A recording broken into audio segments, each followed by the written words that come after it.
ভালুকার pioneer কারখানাটি ছিল দীপুর জীবন, ছিল জীবিকা। এই পায়োনিয়ারের লেখা হলো দীপুর মৃত্যুর পরোয়ানা। বাইরে তখন উত্তেজিত জনতা। বিপদ বুঝতে পেরে দীপুচন্দ্র দাস আশ্রয় নিয়েছিল সিকিউরিটির রুমে। কিন্তু সেই রুমে দায়িত্বরতরা নিরাপত্তা নয়, দীপুর জন্য নিশ্চিত করল মৃত্যু। দীপু বুঝে গিয়েছিল মব তাকে ছিঁড়ে খুঁড়ে খাবে, তাই প্রথম ধাক্কার পর দীপু ঘুরে দাঁড়িয়েছিলেন। তারপর ভয়ার্ত চোখে তাকান নিরাপত্তা কর্মীর দিকে, যেন তিনি শেষবারের মতো পৃথিবীকে দেখলেন। তখনও অনবরত চিৎকার চলছে বাইরে, জনতা দীপুকে হাতে চাইছে। আবারও ধাক্কা দিল সিকিউরিটির একজন। দীপু ছিটকে পড়লেন কারখানার বাইরে, ছিটকে পড়লেন জীবন থেকেও। মব মুহূর্তেই ঝাঁপিয়ে পড়ল দীপুর উপর। তারা উল্লাস করছিল আর মারছিল। কারখানা গেটে মেরেও যেন স্বাদ মিটছিল না। তারপর টেনে হিচড়ে দীপুকে নিয়ে এগুতে থাকে।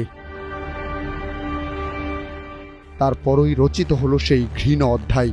মহাসড়কের ডিভাইডারের মাঝখানে একটি গাছ পেয়ে যায় জনতা। দীপুকে প্রকাশ্যে ঝুলিয়ে দেওয়া হয় গাছে। গায়ে ছেটানো হয় পেট্রোল, মাথায়ও ঢালা হয় পেট্রোল। এর মধ্যে জোগাড় করা হয়েছিল খড়।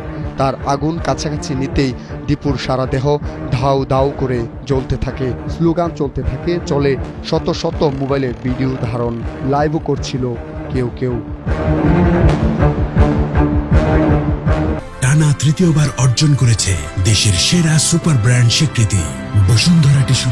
পড়ালেখা শিখে ভালো চাকরি করে দরিদ্র হরিজন সম্প্রদায়ের চন্দ্র হয়ে উঠেছিল দীপুচন্দ্র দাস। নিজ কারখানা থেকে জীবিত বেরিয়েছিলেন।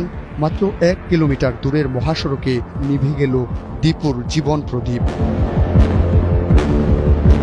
ধর্মীয় অনুভূতিতে আঘাতের অভিযোগ আনা হয়েছিল দীপুর বিরুদ্ধে, কিন্তু তার কোনো প্রমাণ মেলেনি। ভালুকা থানায় মামলার পর 12 জন আসামিকে গ্রেফতার করা হয়েছে।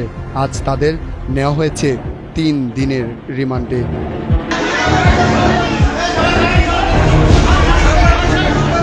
প্রশ্ন থেকেই যায়, এই হত্যার দায় কার? কয়েকজন ঘাতকের নাকি সেই ব্যবস্থাপনার? যে ব্যবস্থাপনা দীপুর মতো মানুষকে বারবার মবের মুখে ঠেলে দেয়। আর কোনো দীপুর যেন এমন মৃত্যু না হয়, কারণ প্রতিটি মানুষের রয়েছে স্বাভাবিক মৃত্যুর অধিকার। এই ঘটনার সাথে জড়িত প্রত্যেককে আইনের আওতায় আনা হবে, এমনটাই প্রত্যাশা সবার। সাব্বির রেহান, কালের কণ্ঠ, ময়মনসিংহ।